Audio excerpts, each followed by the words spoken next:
అదరగొట్టే కారం రంగు రుచి ఆచి కారం పొడి. మానేరు నదిపై చెక్ డ్యాం కూలడం మీద పోరుబాటు పట్టారు బీఆర్ఎస్ ఎమ్మెల్యేలు. ఇందులో భాగంగా మొన్న చెక్ డ్యాం ని పరిశీలించి ఇవాళ కలెక్టర్ని కలిశారు. మానేరు నదిపై చెక్ డ్యాం కూలడంపై అనుమానం వ్యక్తం చేసిన నేతలు జ్యుడిషియల్ ఎంక్వైరీ చేయాలంటూ కలెక్టర్కి విజ్ఞప్తి చేశారు. ఎవరు దోషులైనా కూడా వాళ్ళకి శిక్షించే విధంగా మీరు దీన్ని చర్య తీసుకొని జ్యుడిషియల్ ఎంక్వైరీ తీసుకొని ఆల్ ఎంక్వైరీ తీసుకొని మనం ఫైండ్ అవుట్. చెక్ డ్యాం ను ఇసుక మాఫియా పేల్ చేసినట్టు అనుమానాలున్నాయంటున్నారు బీఆర్ఎస్ నేత గంగుల.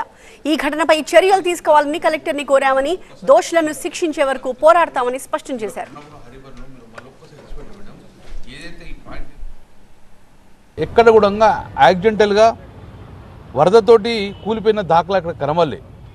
సో ఇమ్మీడియట్గా ఆ రోజు అక్కడ కూడా మొత్తం చూస్తూ ఉండగా ఎవరో బాంబులు పెట్టి లేపేసి చెక్ డ్యామ్ కులగొట్టి ఆ మొత్తం నీళ్లు పోవడం వల్ల ఆ ఇసుక తీసుకున్న ఆలోచనతో ఇసుక మాఫియానే చేసిందని చెప్పి ఒక ప్రాథమిక నిర్ధారణ రావడం జరిగింది.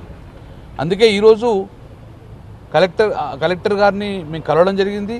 ఇమ్మీడియట్గా దీని మీద జ్యుడిషియల్ ఎంక్వైరీ వేయాలి, నిజానిజాలు తొందరగా తేల్చాలి. కలెక్టర్ గారు చెప్తున్నాము, నిష్పాక్షంగా మీరు దీన్ని ఎంక్వైరీ చేయండి, జ్యుడిషియల్ ఎంక్వైరీ చేయండి, ఇది ఎఫ్ఎస్ఎల్ రిపోర్ట్ తీసుకోండి.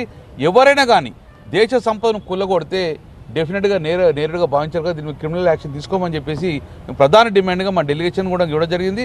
దీన్ని ఇంతటితో వదిలిపెట్టాం.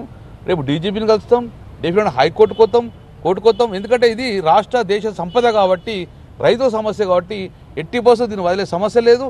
మరి ఇలాగే కొనసాగిపోతే ఇప్పటికే హుస్సేన్ మీద యాక్షన్ తీసుకుంటే ఈ జమ్మికుంట ఇట్లా వీణవంకది ఇట్లా కాకపోవు, జమ్మికుంట కాకపోవు. రేపు పొద్దున ఇది కూడా వదిలేస్తే రేపు 27 చెక్ డ్యామ్ ఉంటాయా?